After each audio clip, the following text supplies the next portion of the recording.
สบายดี Good morning Good morning สบายดี we going to sticky waterfall today still in เชียงใหม่เด้อ yes hopefully it doesn't rain too much โอเคทุกคนมื้อนี้เฮาก็สิไปรินน้ำอยู่ sticky waterfall เนาะ How long we take the motorbike from here 1 hour maybe a little more depending on how fast we drive 1 ชั่วโมงอาจจะหลายกว่าหันเนาะเดี๋ยวมาเบิ่งกันว่ามันสิเป็นแบบใด Let's ask them to change it Let's go you see them ได้เวลาผจญภัยอีกแล้วผจญภัย Let's go Let's go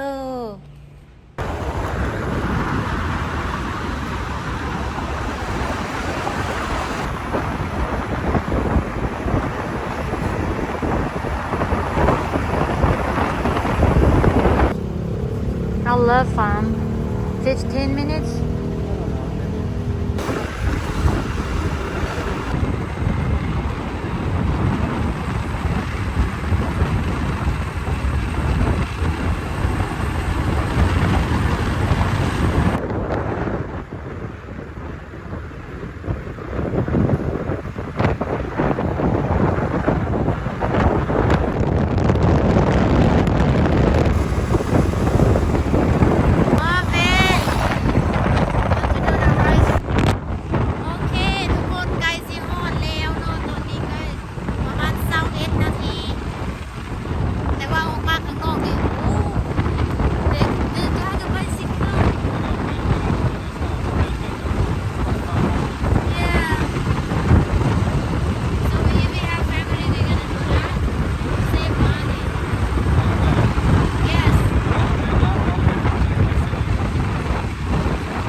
have someone take motorbike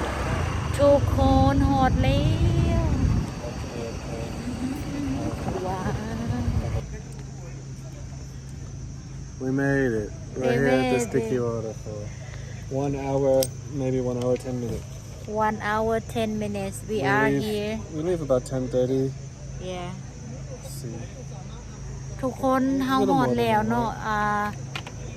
น้ำตกดินเหนียวถ้าเป็นภาษาไทยก็โอเคเดี๋ยวสิพาไปเบิ่งน้ำตกดินเหนียวนี่ทุกคนหลาย So we gonna go here sticky waterfall don't let this happen to you Oh my god don't let this one too just be careful Oh yeah I gonna be careful sometimes sticky sometimes not too sticky ทุกคนนี่เฮาสิไปอุทยานแห่งชาติน้ำตกบัวตองพุเจลเดี๋ยวลองย่างไปเบิ่งคนหลายเนาะ So have a lot of people here we take motorbike 1 hour 10 minutes let's go do it Oh my god look at that What are you doing honey a lot of plastic Oh you clean for them I guess they have some fish food or something Yeah but you need a key maybe you take the fish food here and you give some money normally they put the food here and then put the donation for feed the fish They don't have a trash ทุกคนมีปลาด้วยนะแต่ว่าปลานี่น่าจะกินได้กินได้แหละมันเป็นปลาเนนโอ้ careful Okay, we just get here. We're gonna go take a look over here. You can see over the waterfall. Then we're gonna climb down. That's amazing Let's go take a look.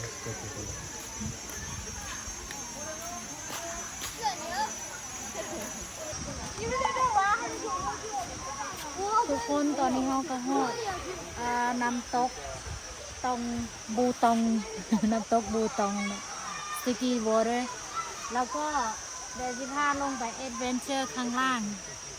มานั่งเซลฟี่กันนี่ทุกคน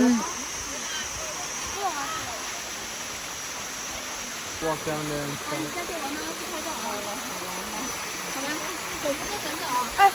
杨书记，这边可以下去。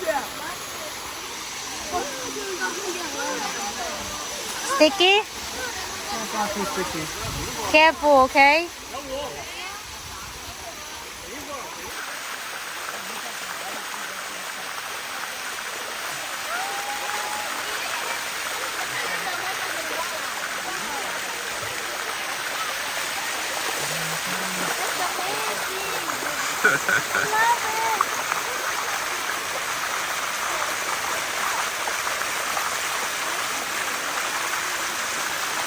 I love this sticky waterfall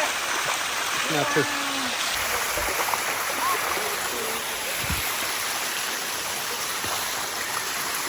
It's not sticky. Here, it's not too sticky.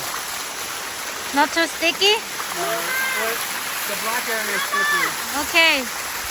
careful สู้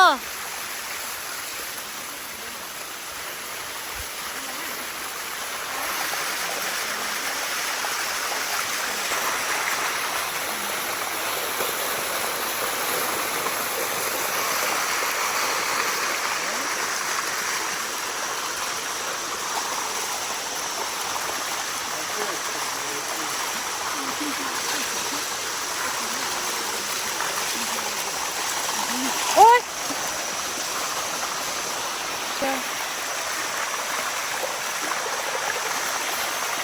It hurt สูโอ้ย จะไปทำอะไรได้มาซับนี้ก็มื่นลมแล้ว คุณลุง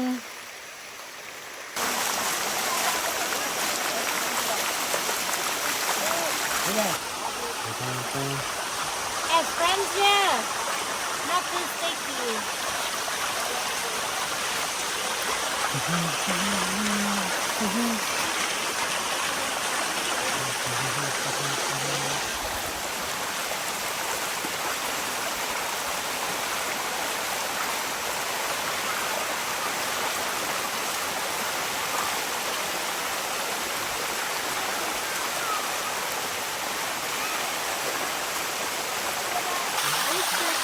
ทุกคนตอนนี้เฮากำลังผจญภัยอยู่เนาะนี่เบิ่งข้างล่างเล็กน้อย ดูซิว่ามันจะขึ้นมาได้ เฮ้ยสุดที่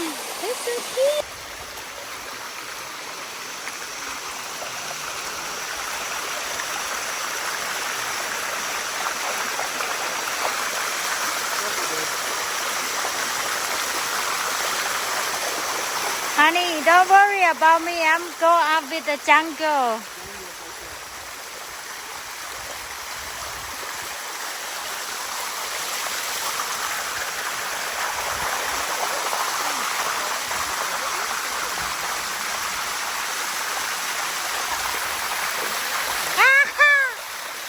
Scary. ว้าว ว้าวทุกคน งามแห้งแล้วก็ฝนบตกนี่อากาศดีแห้งเลย Sticky waterfall Oh shit That's why I was a whole best friend. We'll go up this way too.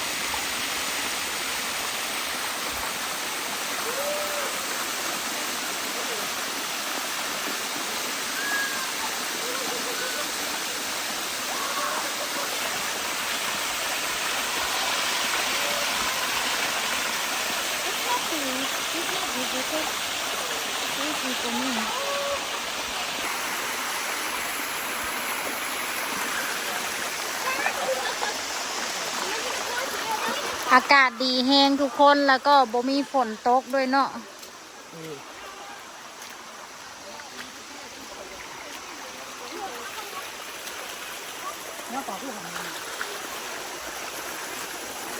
ว้า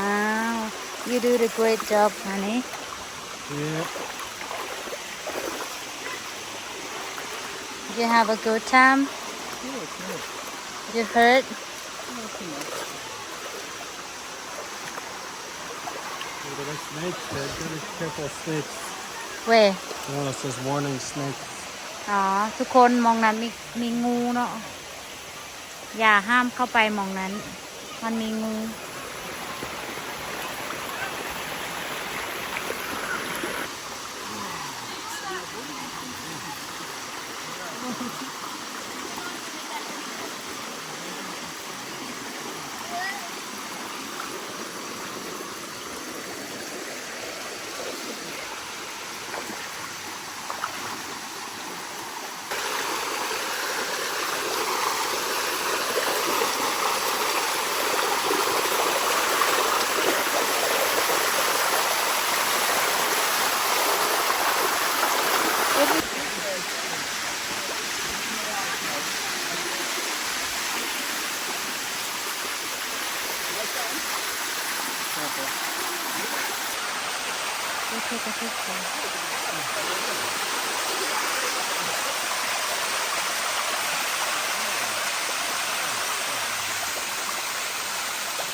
How do you feel right I now? feel great.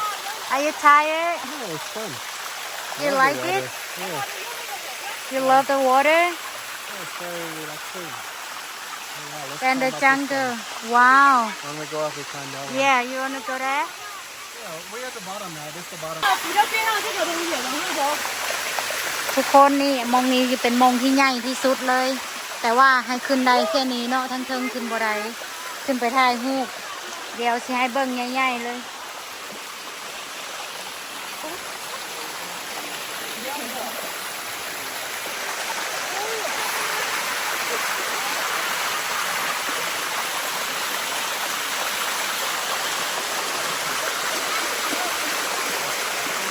I didn't get you on the screen.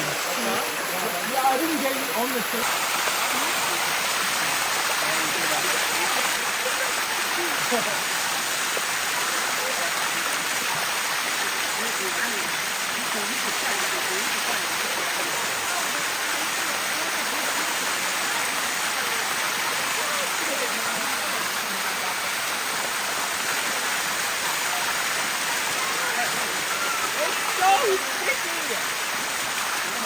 Okay.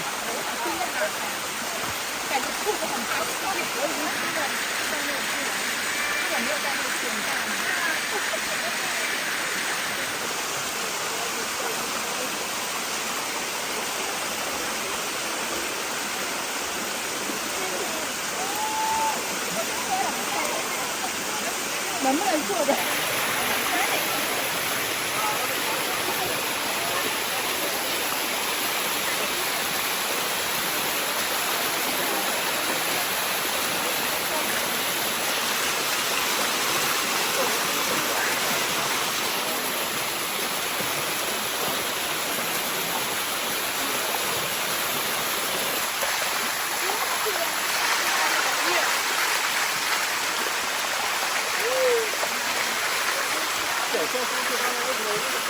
คนตอนนี้เฮาก็อยู่ข้างล่างของ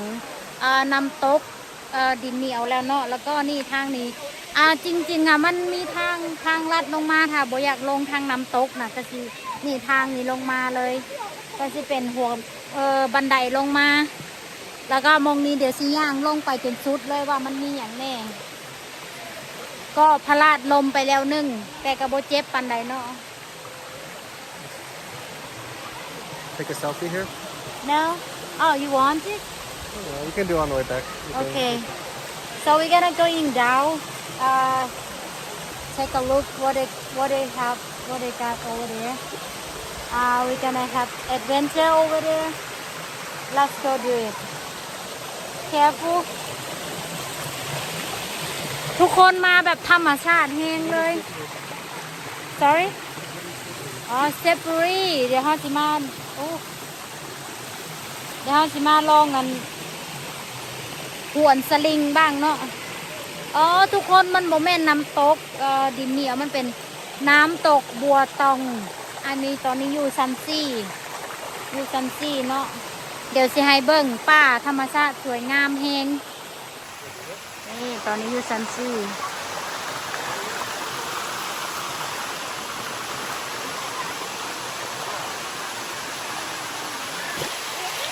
Ah, it's okay.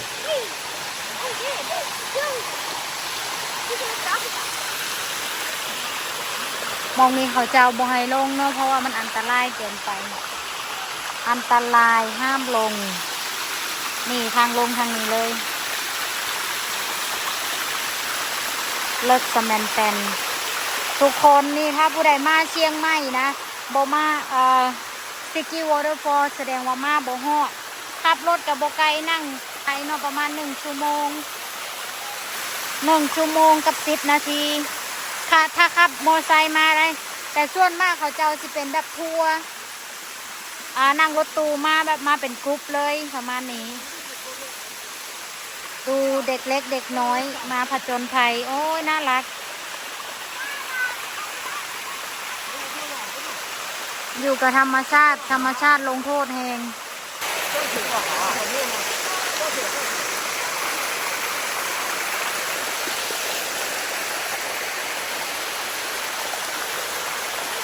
Yeah. Careful, Tuti.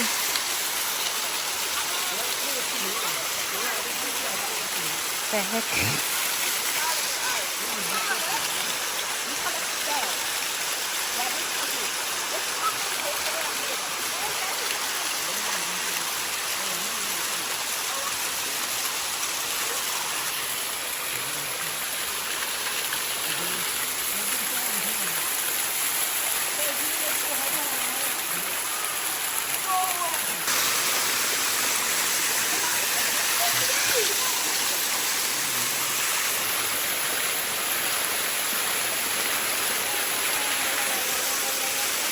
It's amazing.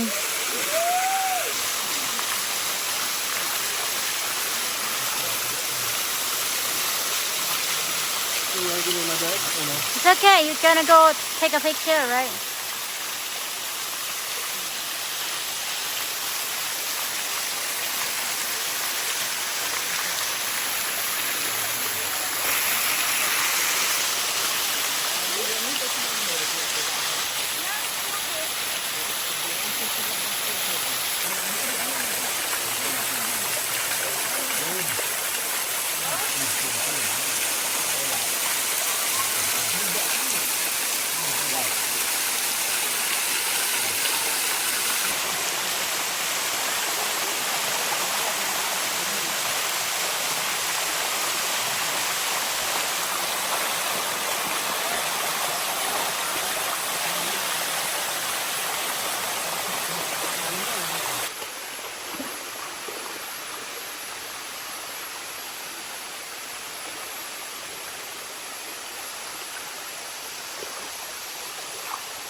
Yeah. Is selfie here?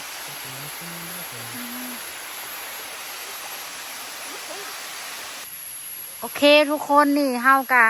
ลงมาทางน้ำตกแล้วเนาะแล้วก็สิพาขึ้นทางบันไดแล้วก็นี่หนทางขึ้นกะ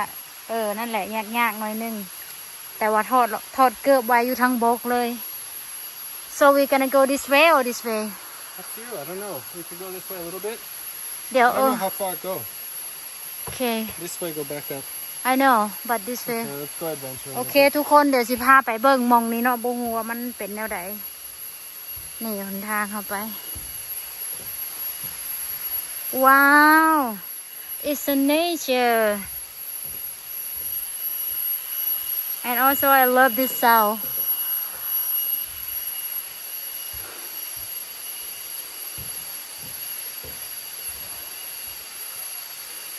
what คนมันขึ้นมาได้น้อยเดียวนึงเนาะเพราะว่ามองนี้เขาจะเอาบ่ให้ขึ้นเพราะน่าจะปิดกำลังปิดซ่อมแซมน่าจะหัวกันไดพุพังหรือแนวใดแนวหนึ่งนี่แหละก็อยู่แบบประมาณนี้มาหอดนี่แล้วก็จบข้างนั้นก็คือเป็นน้ำตก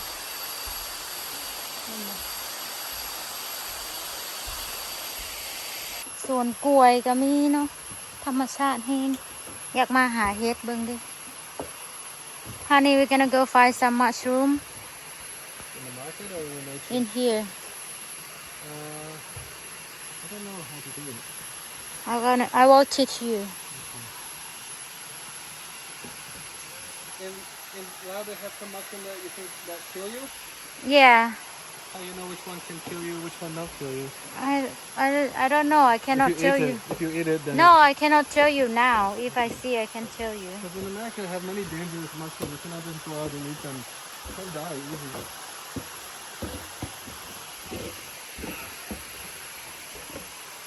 นี่เนาะคุณลุงเขาก็พลาดแล้วก็ตีนกับเปลือกมือกับเปลือกไปแล้วหนึ่งอันนี้ can you show everyone you hurt I scratched my toe a little bit. It doesn't look too bad, but I don't want to get too much dirt in there. It's good so your finger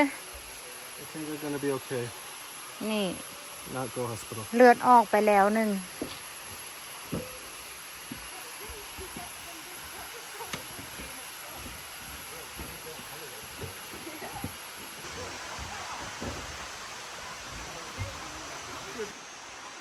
ทุกคนมีหน่อไม้นะเห็นปะอยากเอาเสียมมาซับมันเลยเฮ้ยหน่อไม้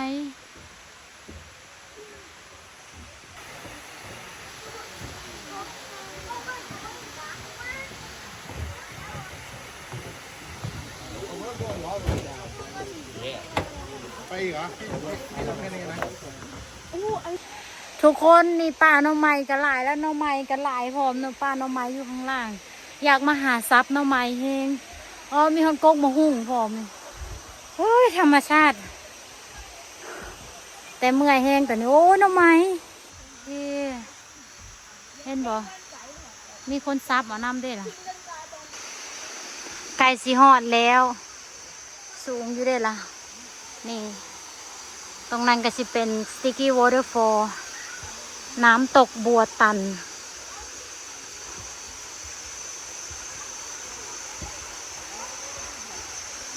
คุณลุงเขาก็เมื่อยอย่างไปรูปยกหนึ่งนะ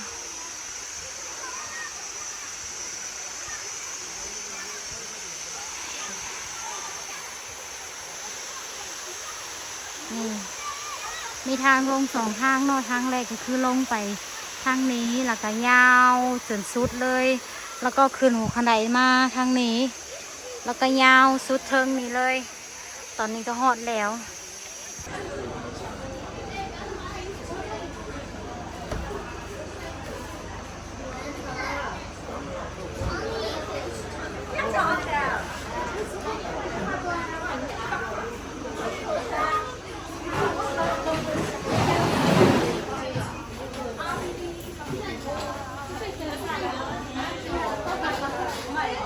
ทุกคนตอนนี้เราก็ออกมาจากน้ำตกแล้วเนาะแล้วก็สิขับรถเมื่อโรงแรมแล้วเพราะว่าเมื่อยแห้งแล้วก็